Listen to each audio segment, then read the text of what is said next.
have a code for life-changing results that I would like to share with you today. With the social isolation in play, I've had to change my workshops from being a 3-hour in-person to 1-hour webinars, which means I've had to cut out a lot of things in order to fit it in that schedule for which is appropriate for online workshops. So in order to do that, I've had to keep the essential parts of that, I've had to take out some of my favorite parts. And one of them is I would like to share with you today. My mentor, Mary Morrissey, says of it that it's a code for how to manifest your dreams. In the mid-1800s, Henry David Thoreau decided to do an experiment. He said, "I wanted to live deep and suck out all the marrow of life." One of the things he learned from this experience, he shares in this amazing, insightful quote.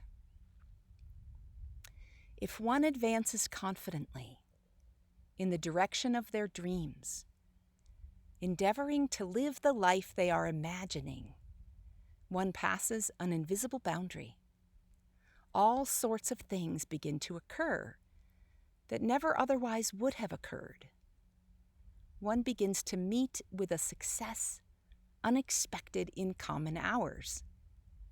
New, more universal, more liberal laws begin to establish themselves around that person, or the old laws are rearranged in one's favor. Nevertheless, one begins to live with the one begins to live with the license of a higher order of being."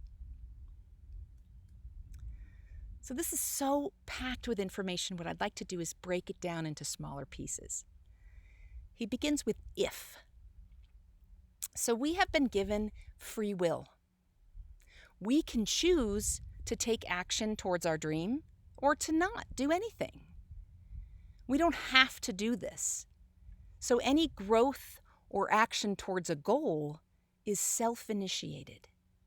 We have to choose to move toward our goals. If one advances confidently. So how do you advance confidently when the thing that you're wanting hasn't happened yet? What Thoreau is talking about here are universal laws, like the laws of physics and the law of electricity. And as we deepen our understanding of these laws, our confidence in them increases. If I have a lamp in my hand and I'm advancing to an electric socket, do you think I'm advancing confidently? Would you be?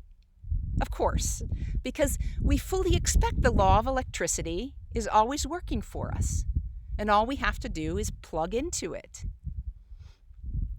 If you plug into it and it doesn't work, you're actually surprised. If I get over there and I plug it in and the lamp doesn't come on, I don't get down on my knees and beg the law of electricity to please help me, please just work for me. We don't convince ourselves that it's God's will, that maybe we shouldn't have light. No, we think something's wrong with either, the wiring or the lamp itself, or maybe it needs a new bulb. And we know that all we have to do is get everything lined up in the way electricity works. And it will work for us just like it works for everyone else. And as we learn about and get in touch with and practice using these spiritual laws, we will find that they are always available to every single one of us who gets in harmony with the law.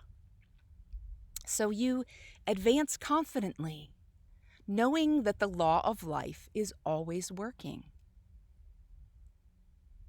If one advances confidently in the direction of their dreams. So in order to do this, you have to have a dream to advance towards. You can't move in a direction you haven't defined. As the Roman philosopher Seneca the Younger says, if one does not know what port they are sailing, to what port they are sailing, no wind is favorable. It's up to you to decide on a dream life to move toward. He goes on to continue, endeavoring to live the life they are imagining. Endeavoring is to attempt with a lot of effort. And you don't have to do it perfectly. You're working toward it with effort. But you do have to learn what it means to put it on energetically. To start working with the feelings that you're hoping to experience when this dream life is your life. You have to imagine, you have an image of this life that you would love to live. And you can endeavor to live as that person. How does the confident businesswoman act? What feelings would you carry through the day if you were in a deep, loving relationship? What choices would a person with vibrant health make? The current you can put on the future you energetically. If one advances confidently in the direction of their dream, endeavoring to live the life they are imagining, one passes an invisible boundary. So, what is this invisible boundary? It's made up of our thinking. So imagine right here I have this big glass jug. I'm going to back up so you can really see it.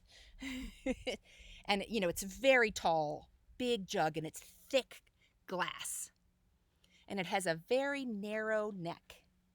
This big jug. And inside the jug is a live goose. Now the question is, how can you get the live goose out of the jug without hurting the goose or without breaking the glass? So it's got a very narrow neck. It's all one solid piece.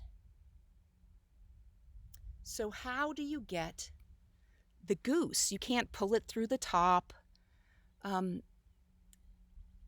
do you get the goose out of the jug without harming the goose or breaking the jug? You imagine him out. That's how you got him in the first place. So that's the invisible boundary. This world is plastic to our thinking, so that everything that looks like this jug, the impossible problem, is actually an invisible boundary. Thoreau says you pass an invisible boundary because what looks like it was stopping you was from your own thinking anyway. If one advances confidently in the direction of their dream, endeavoring to live the life they are imagining, one passes an invisible boundary. All sorts of things begin to occur that never otherwise would have occurred. And one begins to meet with a success unexpected in common hours. So, what are common hours? Our common hours are when we're looking at our circumstances to determine what we can have, or who we can be, or what we can do, or what we can experience. We look at our bank account and we say, oh, well, maybe I can do that. Or we look at our age, or our education, or our gender, or connections that we have. We're looking at our current situation and making decisions based on, what we think we can do. So Thoreau is saying that there's another whole way that we can predict our future. And it has nothing to do with the common hour thinking, with the circumstances that we're in. You can live with a license of a higher order of being. It is your birthright. If you are breathing, it is yours. You didn't create yourself. You can't even breathe yourself. It's given to all of us. But it doesn't mean that all of us will find it or deliver it. But it's ours by our birthright. Now, you can have reasons or you can have results. You can have excuses of how something won't work being attached to the circumstances, or you can co-create with the universe your dream life. When we advance confidently in the direction of our dreams, endeavoring to live the life we are imagining, we find that the universe rushes in to support us in unexpected ways. Thoreau goes on to say, new, more universal, more liberal laws begin to establish themselves around that person, or the old laws are rearranged in one's favor. Nevertheless, one begins to live with the license of a higher order of being. Things will happen for you. Doors will open. Chance meetings will occur. You decide for a dream and make confident actions toward it, trusting in the universal laws, putting on the feeling of that dream, and the universe rushes in to support you. And your life is transformed. So I invite you to be a brave thinker and a dream builder with me, and step into a life that you love. Blessings.